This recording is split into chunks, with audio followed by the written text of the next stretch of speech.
Kumusta po kayong lahat? Ako po si Paulo Fernandez at ngayon ay tatalakayin natin ang paksang mga prutas na dapat mong iwasan o limitahan kung ikaw ay mahigit 60 taong gulang.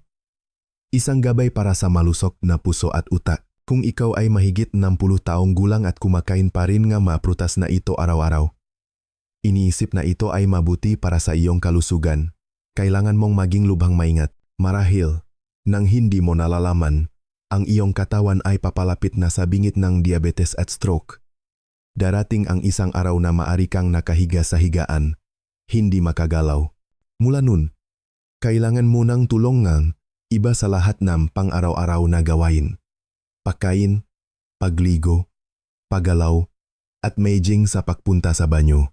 Wala ng kalayaan, wala ng buhay na puno ng sariling kagustuhan.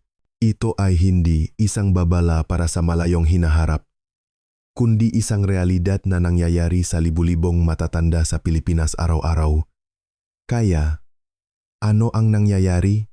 Bakit ang mga taong regular na nag-ehersisyo, mayos ang pagkain, at regular na nagpapatingin sa doktor ay biglang nakakaroon ng stroke, diabetes, o maging dementia? Ang sagot ay nakakagulat sa marami. At ito ay nakatago sa mga prutas na kinakain mo araw-araw na tila hindi nakakasama. Alam kong marami ang malilito sa pagdinig nito. Sa loob ng maraming dekada, naniwala tayo na ang prutas ay ginintuang pagkain at regalo ng kalikasan. Ngunit ang katotohanan na hindi kakailanman binigyan ng babala ay hindi ganun kasimple para sa mga taong mahigit 60 taong gulang. Kung mali ang pagkonsumong ilang prutas, maari itong maging trigger na tahimik na magpapataas ng iyong blood sugar na magdudulot ng pinsala sa iyong madaluyan ng dugo at internal organs. Hindi ko ito sinasabi upang takutin ka. Sa loob ng mahigit 30 taon, nakilahok ako sa mga programa sa nutrition para sa mga matatanda at nasaksihan ko ang hindi mabilang na matatanda na naghihirap mula sa komplikasyon sa daluyan ng dugo, fatty liver, at insulin resistance, at bigla na lamang bumabagsak ng walang babala. Ito ay dahil pagkatapos ng 10 taong gulang, ang kakayahan ng ating katawan na mag-metabolize ng asukal ay hindi na tulad ng dati.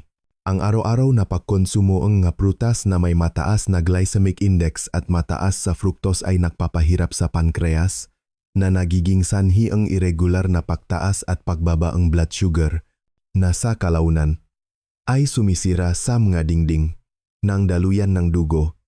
Naranasan kong gamutin ang isang 68 taong gulang na sige de la Cruz mula sa Quezon City. Hindi siya naninigarilyo, hindi umiinom ng alak, regular na naglalakad, at kumakain ng prutas pagkatapos ng almusal araw-araw. Mukha itong isang perpektong lifestyle. Ngunit pagkatapos ng isang beses na pagkadula sa banyo, nasuri siya na may mild stroke dahil sa pinsala sa daluyan ng dugo mula sa matagal na pagbabago-bago ng blood sugar. Hindi ito dahil sa alak, paninigarilyo, o stress. Ito ay dahil sa matatamis na prutas na inakala niyang mabuti para sa kanyang katawan at kinakain niya araw-araw. Kung mayroon ka ring katulad na ugali at ngayon ay kinakabahan ka, huwag palampasin ang isang sandali ng video na ito. Ngayon, ilalantad ko ang 4 na prutas na inakala mong mabuti pagkatapos nga 60 taong gulang, ngunit sa katunayan ay lubhang mapanganib. Kasabay nito, ilalantad ko rin ang 4 na prutas na pinatunayan ng modernong agam na nakakatulong sa paglilinis ng madaluyan ng dugo, pagpapababa ng kolesterol, pagpapababa ng presyon ng dugo, at lalo na sa natural na pag-iwas sa stroke. Ibibigay ko rin sa iyo ang tamang paraan at oras ng pagkonsumo ng prutas upang ito ay maging natural na gamot sa halip na isang trigger. Ito ay hindi isang walang saysay na kwento, kundi ang resulta ng ilang napatunayang internasyonal na pag-aral at ang aking personal na karanasan mula sa libu-libong pasyente na aking inalagaan. Huwag bayaran ang halaga ng pagugol na titirang bahagi na iyong buhay sa higaan ng karamdaman dahil sa isang maliit na hindi pagkakaintindihan sa iyong dieta. Bigyan ang iyong sarili at ang iyong mga mahal sa buhay ng pagkakataong maging mas malusog, malaya at mabuhay ng buo bawat araw. At kung sa tingin mo ay kapakipakinabang ang impormasyong ito, huwag mag-atubiling pindutin ang pindutan ng subscribe sa channel. Hindi para sa akin. Ito ay para sa iyong sariling kalusugan at sa mga mahal mo sa buhay. Ilang minuto lamang ang pagtingin sa video. Ngunit kung minsan, mari itong makatulong sa iyo na mabuhay ng karagdagang dekada, malusog at walang sakit. Kaya, anong mga prutas ang dapat mong maging maingat o maging iwasan?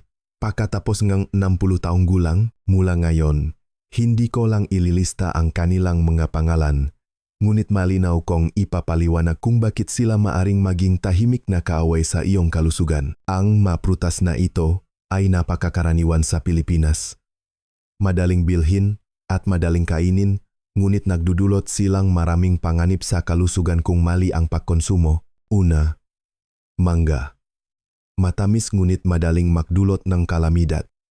Ang mangga ay isang prutas na may napakataas na nilalaman ng natural na asukal, lalo na fructose. Ito ay isang prutas na mahal dahil sa kanyang mabango, malambot, at matamis na lasa.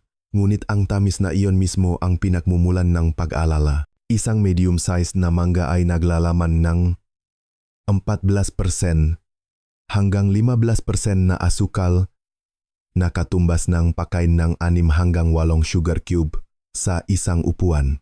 Karamihan dito ay fructose, isang uri ng asukal na natural na matatakpuan sa mga prutas, na mabilis na nagiging taba sa atay kung labis na kinakain kapag pumasok ang fructose sa katawan. Ang atay, ang unang nagpoproseso nito. Ngunit kung ang dami ng fructose ay lumampas sa kapasidad ng pagproseso ng atay, ang atay ay walang pagpipilian kundi gawing taba ang asukal. Kung ulitin ang prosesong ito, madaling makaroon ng fatty liver, dyslipidemia, at insulin resistance na siyang unang hakbang sa diabetes. Sa klinikal, ito ay napatunayan. Naranasan kong gamutin ang isang 65 taong gulang na sigang Reyes na nakatira sa Cebu City. Mayroon siyang ugali na kumain ng frozen mango bilang kanyang paboritong dessert gabi-gabi.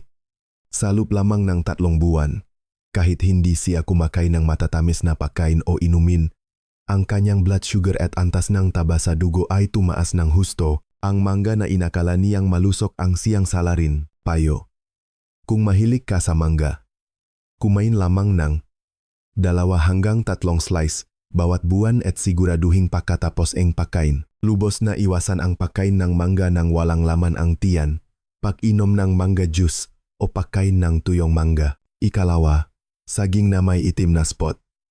Convenient ngunit lubhang mapanganib kung kinakain sa maling oras. Ang saging ay isang pamilyar, madaling tunawin, at napakadaling kainin na prutas, lalo na sa umaga. Ngunit para sa mga taong mahigit 60 taong gulang, ang sobrang hinog na saging, lalo na ang may itim na spot, ay nagtatagungang maraming panganib. Bakit? Dahil ang sobrang hinog na saging ay may napakataas na nilalaman ng asukal. Ang glycemic index ng hinog na saging ay mataas. Ibig sabihin, ang blood sugar ay tumataas ng napakabilis pagkatapos itong kainin. Sa mga matatanda, humihina ang kakayahan ng pankreas na maglabas ng insulin na nagiging sanhi upang hindi makontrol ng katawan ang antas ng blood sugar sa tamang oras. Bilang resulta, maaari itong magdulot ng pagkahilo, paglibog, at maging lubhang mapanganib na sitwasyon tulad ng biglang pagbaba o pagtaas ng blood sugar. Nakilala ko ang isang 70 taong gulang na lola mula sa Davao City na madalas nakakaramdam ng pagkahilo at panginginig ng kanyang makamay ng walang dahilan.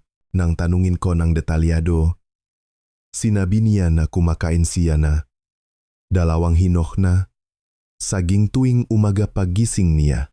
Ang ugaling ito na inakala niyang malusog ang siyang pangunahing salarin sa irregular na blood sugar ng lola na nakakapekto sa kanyang nervous at circulatory system. Payo: kung gusto mong kumain ng saging, Pumili nagsisimula palang huminok, na may pantay na dilaw na balat at walang itim na spot. Kumain lamang ngang isa bawat araw at mas mainam na kainin ito pagkatapos en almusal kasama ngang unsweetened yogurt o nuts upang mapabagalang bilis en pagsipsip en asukal. Lubos na iwasan ang paginom ngang saging smoothie na may condensed milk o asukal. O pagkain ngang saging nang walang laman ang tiyan. Ikatlo, ubas. Lalo na ang mamahaling shine muscat o pasas. Ang ubas ay karaniwan, madaling kainin, at madalas na inihahanda para sa mga bisita o pagtitipon ng pamilya. Ngunit alam mo ba na ang ubas, sariwa man o pasas, ay may labis na mataas na nilalaman ng asukal. Isang maliit na ubas ay naglalaman ng humigit kumulang 1 gramo ang asukal. Kaya, ang pagkain ng isang medium-sized na kumpol ng ubas, humigit kumulang 30,40 piraso, ay nangangahulugang kumakain ka ng mahigit 30,40 gramo ng asukal na katumbas ngang 6 hanggang 8 kutsarang sugar cube. Kung ito ay mamahaling ubas tulad ng shine muscat, ang nilalaman ng asukal ay mas mataas pa dahil sa pagpapabuti ngang lahi upang mapataas ang tamis. Ang mas nakakabahala ay ang pasas. Dahil sa pagkawala ng tubig, ang asukal sa ubas ay nagiging mas concentrated. Ang isang maliit na dakot ng pasas ay maring maglaman ng kasing dami ng asukal ng ilang kumpol ng sariwang ubas. Ang pagkain ng pasas bilang merienda ay tila walang gaanong halaga. Ngunit sa katunayan ay tulad ng pagbababat ng iyong madaluyan ng dugo sa asukal. Ang aking pasyente na isang 66 taong gulang na lalaki mula sa Batangas City ay may matatak na antas ng blood sugar sa loob ng maraming taon. Ngunit pagkatapos ng isang tagaraw, ang kanyang HbA1c, average na blood sugar sa loob ng 3 buwan, ay tumaas ng husto. Nang tanungin ko ang dahilan, sinabi niya na madalas siyang kumakain ng ubas upang palamigin ang kanyang sarili. Sinabi niya na ilang piraso lamang ang kinakain niya araw-araw, ngunit ang araw-araw na iyon ang problema. Unti-unting naipon ang asukal, ngunit ang resulta ay napakalinaw. Payo, kung mahilig ka sa ubas, mas mainam na kumain ngang maksimum na 10 piraso sa isang upuan, hindi hihigit sa 2 beses sa isang linggo, at pagkatapos ngang pagkain. Kung ligtas ang ubas, subukang kainin ito kasama ang balat. Ito ay dahil ang balat ng ubas ay naglalaman ng mga aktibong sangkap na nakakatulong sa pagprotekta sa mga dingding ng daluyan ng dugo. Iwasan ang pasas o nakaboteng ubas juice. Ika-4, pinya. Ginintuang prutas para sa pagtunaw pakain ngunit red alert para sa blood sugar. Ang pinya ay mabango, maasim-tamis, at pinipilingang maraming matatanda pagkatapos ang pagkain upang makatulong sa pagtunaw. Totoo na ang pinya ay naglalaman ng bromelain enzyme na nakakatulong sa pagtunaw ng protina. Ngunit dahil sa mataas na nilalaman ng asukal at pagiging acidic, may panganib na magdulot ng reactive hypoglycemia kung kinakain ng walang laman ang tiyan. Ang mekanismo ay napakasimple. Kapag walang laman ang tiyan, ang asid sa pinya ay nagpapagana sa pankreas na maglabas ng mas maraming insulin kaysa sa karaniwan. Nagiging sanhi ito ngang biglang pagbabangang blood sugar na maaring magdulot ng pagkahilo, pagpapawis, at maging pagkawalangang malay. Nakilala ko ang isang 72 taong gulang na lola na nakaranas ng bahagyang pagkahilo at panginginig pagkatapos ng tanghalian. Ayon sa pagsusuri, wala siyang anumang senyales ng stroke o high blood pressure. Ngunit nang umagang iyon, kumain ang lola ngang isang plato lamang ng pinya at wala nang kinain hanggang tanghalian. At sa tanghalian, kumain siyang kakanin na nagdulot ng matinding pagbabago sa kanyang blood sugar. Mabilis at biglaan ang pagkahilo. Payo, kung kumakain kang pinya, kumain lamang ngang 2 hanggang 3 slice bawat buwan at pagkatapos ng pagkain. Lubos na iwasan ang pagkain ng walang laman ang tiyan. Ang delatang pinya, tuyong pinya, At pinya juice na may asukal ay mas mataas ang nilalaman ng asukal kaysa sa sariwang pinya. Kaya dapat itong iwasan. Sa konklusyon, ang prutas mismo ay hindi masama. Ngunit pagkatapos ng 60 taong gulang, hindi na kayang iproseso ang ating katawan ang asukal ng kasing husay noong bata pa.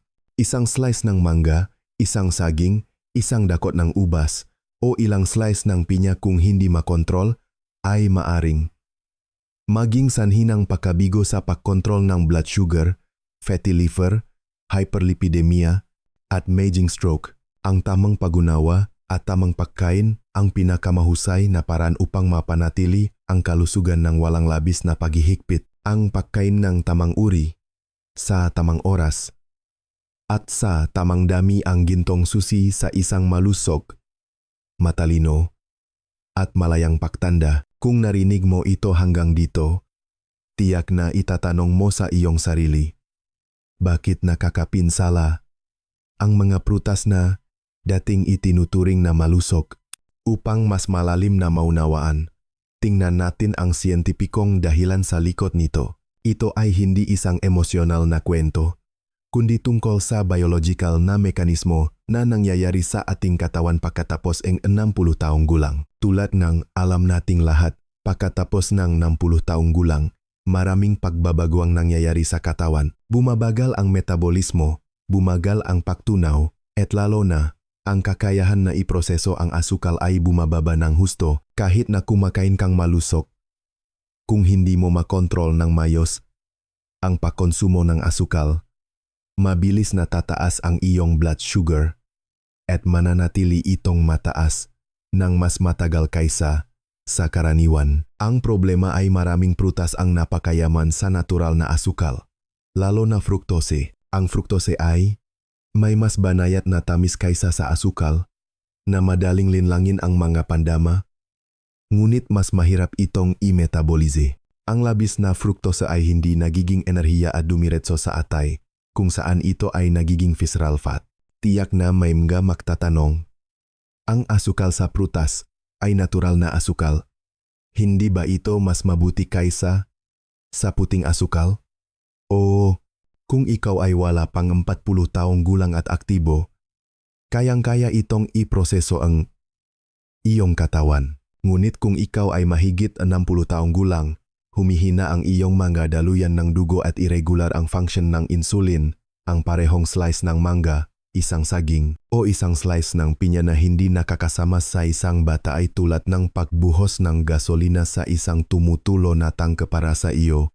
Ibibigay ko sa iyo ang isang simpleng halimbawa na madalas kong ibinabahagi sa aking mga pasyente na matatanda.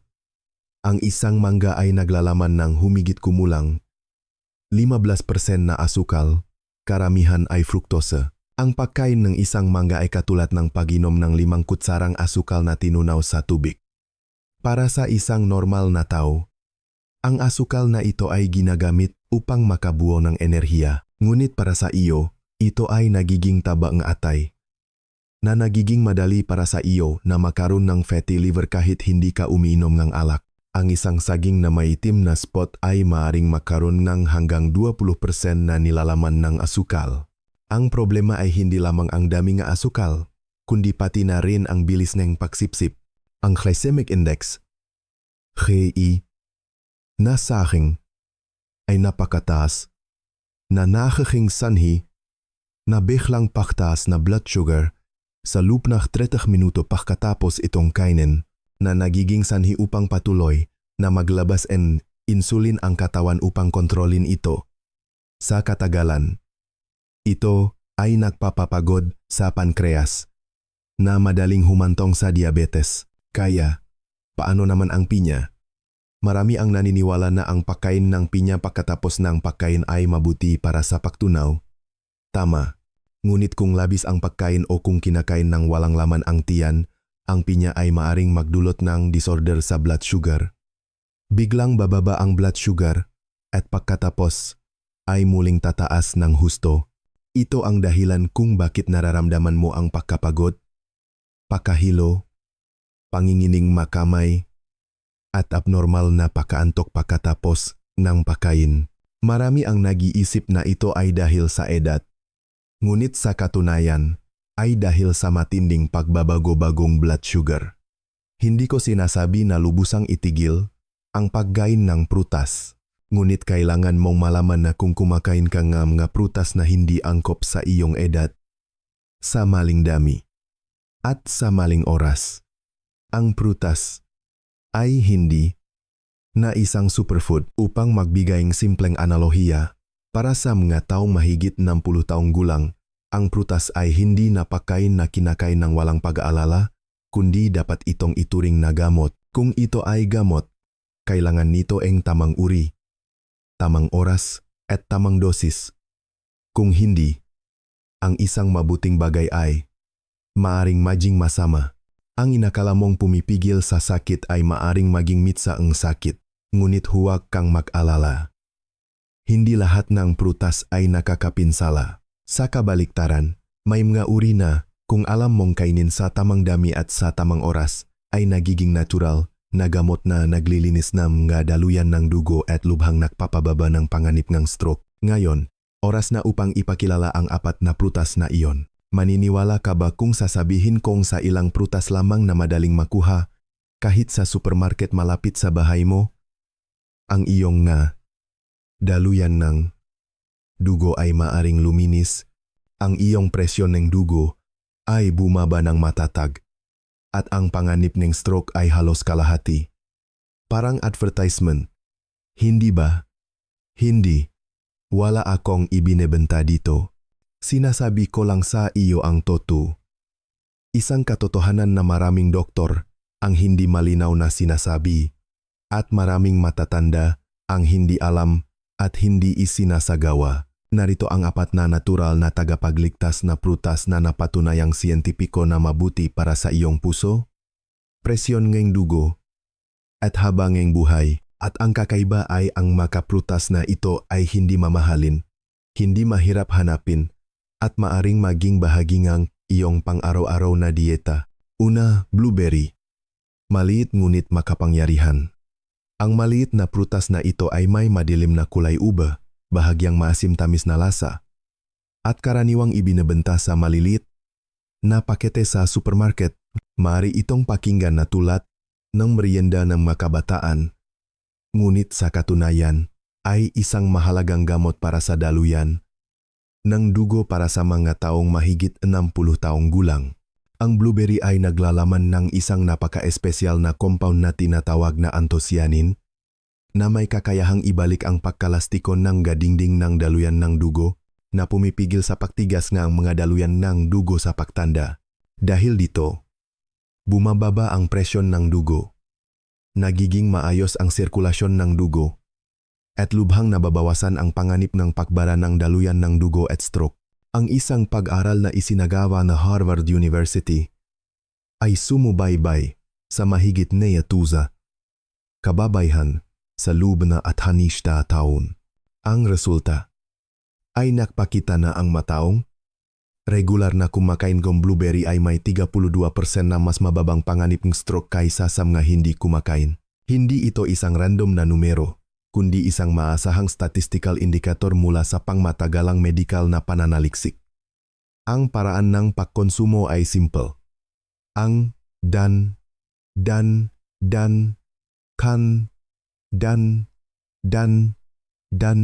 kumain nga lahating tasang blueberry sa gabi o ihalo ito sa unsweetened yogurt bilang isang light dessert. Ang frozen blueberry ay kasing ganda rin ng sariwa, kaya hindi mo kailangang mag-alala tungkol sa panahon. Ikalawa, mansanas. Simpleng prutas ngunit nagdudulot ng pambihirang epekto. Narinig mo na ang kasabihang isang mansanas sa isang araw, doktor ay ilalayo. Ito ay isang metaporikal na pahayag, ngunit sa likod nito ay isang siyentipikong napatunayang katotohanan. Ang mansanas ay naglalaman ng quercetin, isang natural na anti-inflammatory substance na nagpoprotekta sa mga dingding ng daluyan ng dugo at nagpapabagal sa proseso ng arteriosclerosis. Kasabay nito, ang balat ng mansanas ay naglalaman ng pectin Isang uri ng soluble fiber na nagpapababa ng masamang kolesterol at nakakatulong sa pagkontrol ng timbang at presyon ng dugo. Ayon sa isang pag-aaral ng Ohio State University sa US, ang mataong kumain ng isang mansanas araw-araw sa loob ng 4 na linggo ay nagpakita na average na 20% na pagbaba sa masamang LDL cholesterol. Isang napakalinaw na resulta sa loob lamang ng isang buwan. Ang pinakamahalaga ay ang mansanas ay may mababang glycemic index na humigit kumulang 30. Kaya hindi nito biglang pinapataas ang blood sugar tulad ng mangga o hinok na saging. Ito ay isang mahalagang bahagi para sa mga may prediabetes o high blood pressure. Inirekomenda ko na kumain kang isang medium-sized na mansanas, lalo na kasama ang balat 30 minuto bago ang almusal araw-araw. Ito ay dahil ang karamihan sa mga sustansya ay nasa balat. Hugasan lamang ito ng maigi sa bahagyang maalat na tubig at maaari mo itong kainin ng may kumpiyansa. Ikatlo, kamatis. Hindi lang simpleng gulay kundi natural na gamot laban sa stroke. Ang kamatis ay napakapamilyar. Ngunit kadalasan ay ginagamit lamang sa pagluluto at hindi itinuturing na isang prutas na may therapeutic na benepisyo. Ngunit sa katunayan, ang kamatis ay naglalaman ng isang napaka-espesyal na substance na tinatawag na lycopene na nagpapababa ng kolesterol, pumipigil sa pamumuo ng dugo at nagpapabuti ng sirkulasyon ng dugo.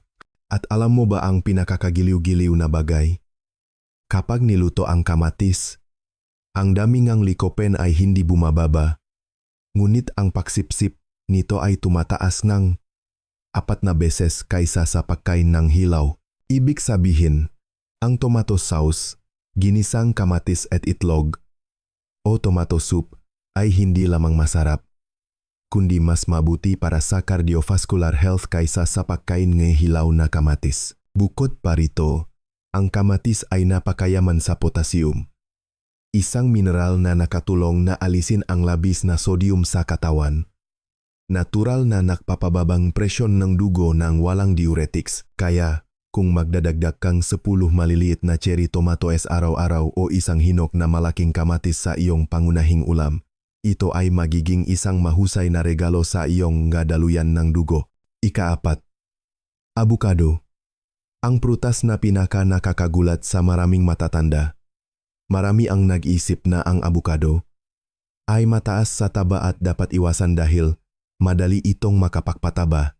Ngunit sa katunayan, ang avocado ay naglalaman ng mabuting taba na ganap na naiba sa taba na hayop na karaniwan mong inaalala. Ang 100 gramo ng laman ng avocado ay may halos zero na nilalaman ng asukal at napakayaman sa unsaturated fatty acids. Ang taba na ito ay nagpapababa ng masamang kolesterol at nagpapatas ng mabuting kolesterol, habang ginagawang flexible ang daluyan ng dugo at binabawasan ang pinsala. Ang avocado ay isa ring haringang potassium na naglalaman ng 2 beses na mas maraming potassium kaysa sa saging, na lubhang kailangan para sa may high blood pressure. Ayon sa isang pag-aral ng American Heart Association, ang nga taong kumakain ng isang avocado araw-araw ay may 20% na mas mababang panganib ng cardiovascular disease kaysa sa mga hindi kumakain. At ang pinakamahalaga ay ang avocado ay hindi nagpapataas ng blood sugar, na napakaligtas para sa mga matatanda na may prediabetes o mayroon ng diabetes. Maaari kang maghalong ang kalahating avocado sa salad para sa tanghalian o ipahid ito sa whole wheat bread. Kung gusto mo ng smoothie, ihalo ang avocado sa low-fat milk at kaunting pulot. Lubos na huwag magdagdag ng condensed milk o puting asukal. Kaya, paano at gaano karami ang eksaktong kailangan upang maging sapat? Ito ang tanong ng marami. At ang susunod na bahagi ay isang praktikal na solusyon na maaari mong agad na ilapat sa iyong pang-araw-araw na buhay. Regaluhin kita ngang isang standard na schedule ng pagkonsumo ngang prutas na inilapat ko sa libu-libong pasyenteng mahigit 60 taong gulang na may napaka-positibong resulta. Hindi ito kailangang maging magarbo. kumain lamang ng tamang uri, sa tamang oras, at sa tamang dami, 70% ng iyong paglalakbay patungo sa isang malusog na puso ay nakamit na. Pagkagising sa umaga, kumain ng isang mansanas at 5 hanggang 10 cherry tomatoes. Mas mainam na kainin ito humigit kumulang 30 minuto bago ang almusal. Ang layunin ay mapababa ang blood sugar pagkatapos ng pagkain at upang makatulong sa mayos na pagtunaw. Sa tanghalian, maari kang magalong ang kalahating abukado sa isang green leafy vegetable salad o ipahid ito sa whole grain bread. Ito ang tamang oras para sa katawan na sumipsip ng malusok na taba ng walang pakiramdam ng kabusugan o pagtaas ng timbang. Pagkatapos ng hapunan, ihalo ang kalahating tasangang blueberry sa unsweetened yogurt. Ito ay komportable sa tiyan, mabuti para sa pagtunaw, at nagpapatatag ng blood sugar sa gabi na nakakatulong sa masarap na tulog.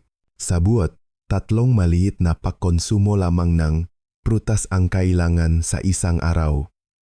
Wala nang higit pa, ngunit kung patuloy mong gagawin ito, sa loop lamang ng 2 hanggang 3 buwan, bababa ang iyong presyon ng dugo, magiging matatag ang iyong blood sugar, at ang iyong mga daluyan ng dugo ay magiging 10 taon na mas bata. Hindi ito mahika. Ito ay agham. At ito ay ang aktual na resulta mula sa mga matatanda na tulad mo. Ang aking nga pasyente na nakaroon na lakas ng loop na magbago. Simula sa maliliit na bagay. Kaya, ano pa ang hinihintay mo? Sa pagpapalit lamang ng saging sa mansanas, matamis na dessert sa blueberry, at paggamit ng abukado sa halip na mantika para sa pagprito, mararamdaman mo ang pagbabago sa iyong kalusugan ng daluyan ng dugo araw-araw. Minamahal kong mga kaibigan, habang pinag-aralan ko ang mga prutas na dapat iwasan at kainin pagkatapos ng 60 taong gulang, tiyak na marami sa inyo ang magtataka, konti lang naman ang kinakain ko araw-araw. Gaano ba ito kaseryoso? O natural na prutas ito? Paano ito nakakapinsala? O maging, malusog naman ako at walang sakit, bakit kailangan ko ng mag-alala? Ang matanong na ito ay napakapamilyar, hindi lamang sa Pilipinas, kundi sa aking maliit na klinika sa Maynila. Narinig ko rin ang daan-daang matatandang pasyente na nagsasabing parehong bagay. Naintindihan ko ng lubusan. Lumaki tayo sa paniniwala na ang prutas ay regalo ng kalikasan, simbolo ng kalusugan, at isang magaan na gantimpala pagkatapos ng bawat pagkain. Ngunit ang katotohanan ay kapag ang katawan ay lumampas na sa edad na 60, ang biological na batas ay hindi na katulad ng noong bata pa. Ang mga bagay na dating mabuti at walang pinsala ay biglang maaring maging pasanin sa digestive system, atay, pankreas, at daluyan ng dugo.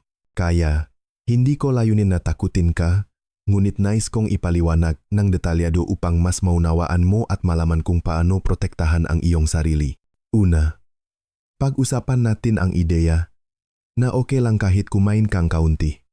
O, kung ikaw ay nasa 30s o 40s, ang pagkain ng ilang matatamis na prutas araw-araw ay hindi naman malaking problema. Sa edad na iyon, malusog pa rin ang function ng atay, pankreas, at daluyan ng dugo. Kayang-kayang katawan na kontrolin ng mayos ang antas ng asukal. Regular na naglalabas ng insulin. At may kakayahang mabilis na gawing enerhiya ang asukal. Ngunit pagkatapos ng 60 taong gulang, malaki ang pagkakaiba nito. Ayon sa mga pag-aral sa metabolismo ng matatanda, bumababa ang function ng atay at pankreas sa paglipas ng panahon. Mas mabagal ang pagproseso ng asukal ng atay. Mas mahina ang paglabas ng insulin ng pankreas. At ang mga selula ng katawan ay nagsisimula ring hindi sumunod sa insulin, na tinatawag na insulin resistance. Ibig sabihin, kahit may insulin, hindi ito nagiging sugar sa selula at nananatili itong lumulutang sa dugo na nagpapataas ng blood sugar. Sa panahong ito, hindi na kayang gamitin ng Katawan ang asukal bilang enerhiya at nagsisimula itong gawing taba ang natitirang asukal. Ang taba na yon ay kumakapit sa atay, puso, at sa paligid ng mga internal organ na nagiging sanhi ng fatty liver, hyperlipidemia, high blood pressure, diabetes, at sa huli ay humahantong sa panganib ng stroke. Ibibigay ko sa iyo ang isang tunay na kwento. Ang aking 67 taong gulang na tiyuhin sa Iloilo City ay isang taong lubhang maingat sa kanyang diet. Hindi siya umiinom ngang soft drinks. Hindi kumakain ngang matatamis. Laging kumakain ngang katamtaman. At kumakain ngang sapat na gulay. Ngunit mayroon siyang isang ugali na tila walang pinsala. Kumakain ngang kaunting prutas araw-araw. Minsan isang ubas. Sa ibang araw kalahating mangga. Ilang slice ng pinya bilang dessert pagkatapos ng pagkain. Napakaliit ng dami. Ngunit patuloy niyang kinakain araw-araw. Pagkatapos ang 6 na buwan, nagpa-check up siya at nakita na abnormal ang pagtaas ang kanyang blood sugar. Nagsimulang magkaroon ang taba ang atay at irregular ang kanyang presyon ang dugo. Lahat ng ito ay dahil sa kaunting araw-araw. Ngunit tulad ng alam mo, ang kaunti ngunit patuloy ay hindi na kaunti. Ito ay tahimik na naipon araw-araw hanggang sa hindi na kayang tiising ng katawan. Ikalawa, pag-usapan natin ang paniniwala na natural na prutas ito. Paano ito nakakapinsala? Ito ang isa sa pinakakaraniwang maling akala. Ang pagiging natural na pagkain ay hindi nangangahulugang ito ay ganap na ligtas. Pag-isipan mo, maraming uring nakakalason na substance sa kalikasan. At ang mga ito ay nagmumula rin sa halaman. 100% natural. Ngunit kung mali ang paggamit, maaari itong makapinsala at maging nakakamatay. Ganito rin ang asukal sa prutas. Kahit na ito ay asukal mula sa mangga, saging, ubas o pinya, asukal pa rin ito.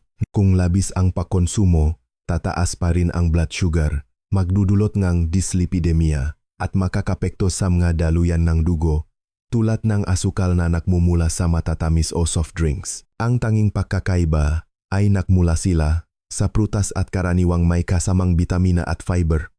Ngunit hindi ito nangangahulugang ito ay isang cure-all. Habang tumatanda, humihina ang kakayahan na kontrolin ang blood sugar.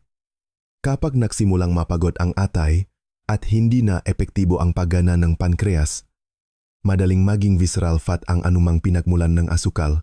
Ito ang dahilan kung bakit maraming tao ang nag-isip na malinis silang kumakain, ngunit nakakaroon pa rin ng fatty liver, metabolic disorders, at sa huli ay nakakaroon ng stroke. Hindi sa masama ang prutas. Gusto kong bigyang diin ito, ngunit habang tumatanda, kailangan mong mas matalinong pumiling prutas. Huwag kumain ayon sa lumang ugali. Kumain ng may estratehiya. Ibig sabihin, pumili ngang prutas na angkop sa iyong edad at kumain sa tamang oras at sa tamang dami. Halimbawa, kapag kumakain ng saging, pumili ng moderately ripe na walang itim na spot. Limitahan ang pagkonsumo ng mangga at kainin lamang pagkatapos ng pagkain. Kainin ang ubas kasama ang balat at iwasan ang pasas. Simple ngunit napaka-epektibong estratehiya ang mga ito. Panghuli, magtatanong ang ilan, wala pa naman akong sakit. Kailangan pa ba akong magigpit ngayon? Gusto kong sagutin ito ngang isang napakasimple ngunit makabuluhang pahayag. Ang pag-iwas ay hindi trabaho ngang mahina, kundi responsibilidad ng matatalino. Ang kawalan ng sintomas ngayon ay hindi nangangahulugang walang nangyayari sa loop ng iyong katawan.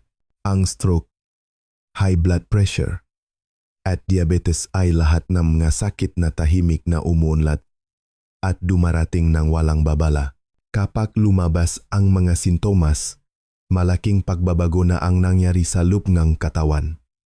Hindi tayo maaring maghintay hanggang sa nakahiga na tayo sa ospital bago magsimulang magigpit. Sa oras na iyon, ang pagkain ngang isang ubas ay magiging isang luho. Sa kabaliktaran, kung ngayon ay magsasagawa, kalamangang ilang maliliit na pagbabago sa halip na kumain araw-araw, kumain ng paunti-unti. Sa halip na kumain ng walang laman ang tiyan, kumain pagkatapos ang pagkain. Sa halip na kumain ang marami, kumain ang ilang piraso lamang pinoprotektahan mo ang iyong sarili mula sa maraming panganib. Tandaan, hindi sapat ang mabuhay ng matagal. Ang mahalaga ay mabuhay ng matagal ng malusog, malaya, at hindi umaasa sa iba. At nagsisimula ito sa maliliit na bagay, tulad ng isang slice ng prutas na kinakain mo araw-araw. Kapag naunawaan mo ito ng malinaw, malalaman natin na ang problema ay hindi sa prutas mismo, kundi sa kung paano natin ito ginagamit. At mula dito, nais kong balikan natin ang mahahalagang aral at isang bagong perspektiba na makakatulong sa iyo sa pangmatagalang pagbabago. Hindi tayo humihinto dahil tumatanda tayo. Sa halip, kailangan nating maunawaan na bawat maliit na desisyon araw-araw, mula sa kung paano tayo naglalakad sa umaga hanggang sa anong prutas ang pipiliin natin para sa tanghalian, ay tahimik na bumubuo ng isang mas malusog na katawan o unti-unting nagpapahina ng katawan. Ang maliliit na pagbabago, tulad ng pagpapalit ng saging sa mansanas, mangga sa blueberry, ay maring magdulot ng malaking pagkakaiba sa iyong resulta ng check-up pagkatapos ng 3 buwan. Marami sa aking mga pasyente ay hindi na kailangang uminom gamot sa presyon ng dugo, hindi dahil sa anumang mahiwagang gamot, kundi dahil lang sa kumain silang tamang prutas, sa tamang oras, at sa tamang dami. At gusto kong tandaan mo ito. Ang prutas ay gamot kung alam nating gamitin ito ng tama. Ngunit kung mali ang paggamit, ito ay magiging isang nakatagong kaaway na sumisira sa ating mga daluyan ng dugo at puso nang hindi natin nalalaman. At ngayon, oras na para kumilos. Hindi bukas, hindi sa susunod na linggo. Ngayon na, simula sa susunod na pagkain, palitan ang isang slice ng mangga ng ilang piraso ng blueberry. Itabi muna ang sobrang hino na saging at palitan ito ng isang maliit na mansanas. Itapon ang latane, pinya juice at gumawa ni salat na may avocado at kamatis. Hindi mahal ang mga pagbabagong ito.